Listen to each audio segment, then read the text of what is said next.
নমস্কার বন্ধুরা, আমার চ্যানেলে আপনাদেরকে স্বাগত জানাই।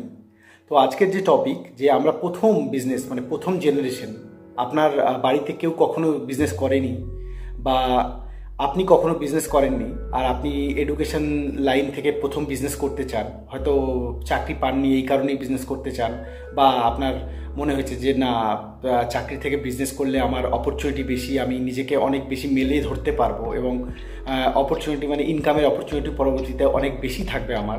তো এই সব নানা কারণে যখন প্রথম জেনারেশন, একদম ফার্স্ট জেনারেশন যখন বিজনেস করতে যায়, তো আমাদের কি হয়, অনেক রকমের প্রবলেম আমরা ফেস করি। তো যেগুলো প্রবলেমের মধ্যে, যেগুলো মেন, যেগুলো আমাদের শুরুতেই করা উচিত না, তার মধ্যে অনেকগুলো কারণ আছে, কিন্তু মেজর তিনটে কারণ।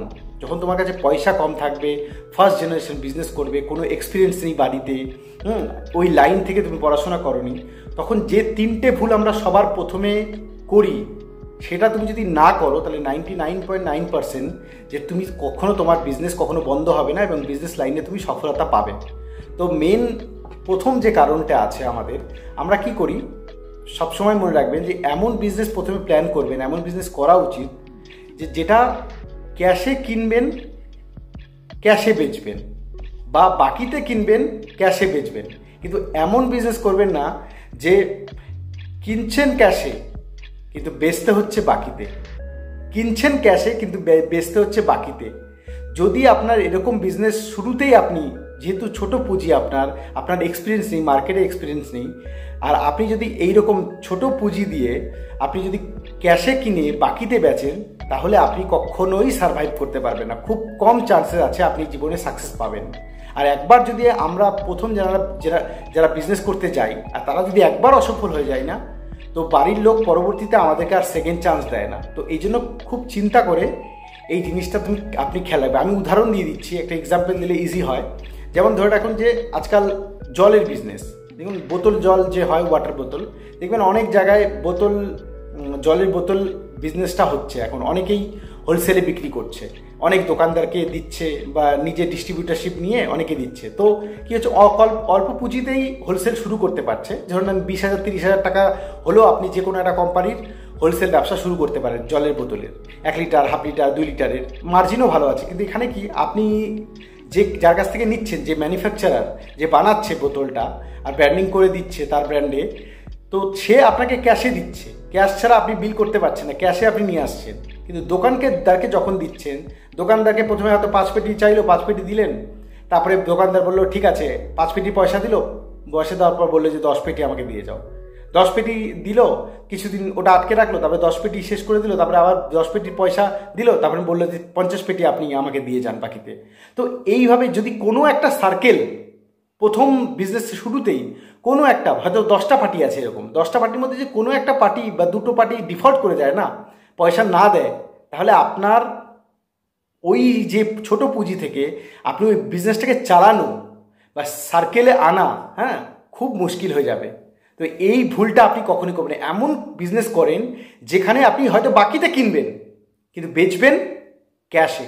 যেমন ধরে রাখুন রেস্টুরেন্ট বিজনেস, আপনি বাকিতে মাল কিনবেন, ক্যাশে বেচবেন।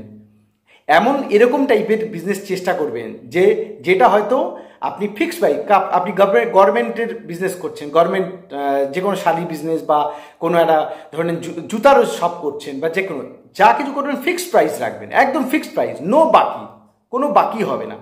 আপনি কিনবেন বাকিতে, ফিক্সড প্রাইসে বেচবেন, কাস্টমারকে মার্জিন, ভ্যালু ফর মানি দেবেন, লোক ঠিক নেবে, একবার দুবার নেবে না, কিন্তু 3বার এবার ঠিক নেবে।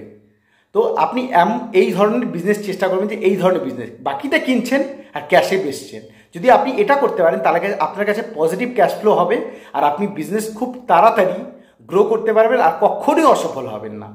আর 3 নাম্বার, যেটা আমরা সবচেয়ে বড় ভুল করে থাকি, আমাদের ধরুন প্রথম যখন শুরু করি আমরা, তখন আমাদের কাছে পুঁজি কম থাকে, কারণ আমাদের প্রথম জেনারেশন বিজনেস, বাড়ির লোকও সাপোর্ট করতে চায় না, খুব কম কষ্ট করে হয়তো আপনি এটা পুঁজি জোগাড় করেন। তো পুঁজি জোগাড় করার পর যেটা বাজেট হয় আপনারা কি, যে এই বাজেটের মধ্যে আপনি করবেন। ধরেন আমি এক্সাম্পল দিচ্ছি, 1 লাখ টাকায় আপনি কোনো একটা টি শপ খুলতে চান, চায়ের দোকান খুলতে চান।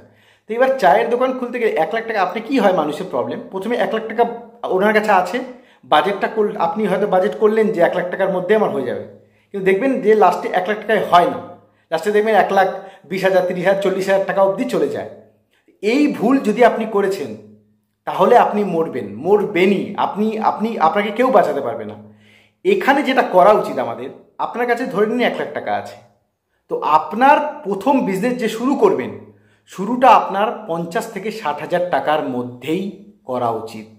এর বেশি আপনি করবেন না। আপনার যদি 1 লাখ টাকা বাজেট থাকে তাহলে আপনি 50 থেকে 60,000 টাকা খরচা করবেন, আর 40%, মিনিমাম 40% বা 50% আপনার কাছে রাখবেন ব্যাকআপে। কেননা ব্যাকআপ না থাকলে আপনি যখনই নতুন বিজনেস করতে যাবেন, শুরু করলেই আপনি নানা রকমের প্রবলেম ফেস করবেন। এই প্রবলেম, ওই প্রবলেম। দেখবেন যে 5টা হয়তো 50,000 টাকা লাগিয়েছেন, 5 রকমের মাল উঠিয়েছেন, 10 করে। এবার দেখছেন যে 2টো আইটেম বেশ বেরিয়ে গেল, খুব তাড়াতাড়ি বেরিয়ে গেছে, আর 3টে আইটেম আটকে গেছে। এইবার ওই 2টো আইটেম যে বেরিয়ে গেছে তাড়াতাড়ি, এবার ওটাও তো আপনাকে কিনতে হবে আরও 10-20,000 টাকা দিয়ে। তো ওইটার পুঁজি আপনার তো এখানে আটকে আছে। তো ওই পুঁজিটা তো আপনি কোথায় পাবেন? তখন কোথায় ধার চাইবেন, কোথায় পাবেন? কারণ আপনার কেউ বাড়ির লোক সমস্ত টাকা দিয়ে দিয়েছে, আপনারও যা ছিল সব খরচা করে ফেলেছেন। সেই সময় যদি আপনি ওই মালটা না নিয়ে আসতে পারেন, কাস্টমার ডিমান্ড করছে, আপনি দিতে পারছেন না, তাহলে কি হবে? আপনার বিজনেস ফেল হবেই। তো আপনাকে যেটা করতে হবে, আপনাকে যেটাই আপনার বাজেট হোক, ধরে নিন আপনি 2 মাস অপেক্ষা করুন, বা একটু ছোট করে, যে প্ল্যান করেছিলেন ওর থেকে ছোট করে করুন। ধরুন আপনি আপনার ক্যাফে বানাতে হয়তো, বা একটা গভর্নমেন্টের শপ করবেন, সেখানে হয়তো আপনার ধরলেন আপনি 2 লাখ টাকা লাগবে। সেখানে আপনি চেষ্টা করবেন ওটাকে 1.5 লাখ টাকার মধ্যে কীভাবে হয়। আর 1.5 লাখ টাকার মধ্যে যদি হয়ে গেল, তাহলে আপনার কাছে যেন মিনিমাম 2.5 থেকে 3 লাখ টাকা থাকে। সেই সময় যদি আপনার কাছে তখন 2 লাখ টাকা থাকে, তাহলে আপনি 2 মাস ওয়েট করুন, আপনার কাছে 2.5-3 লাখ টাকা হোক, দেন আপনি বিজনেস শুরু করুন।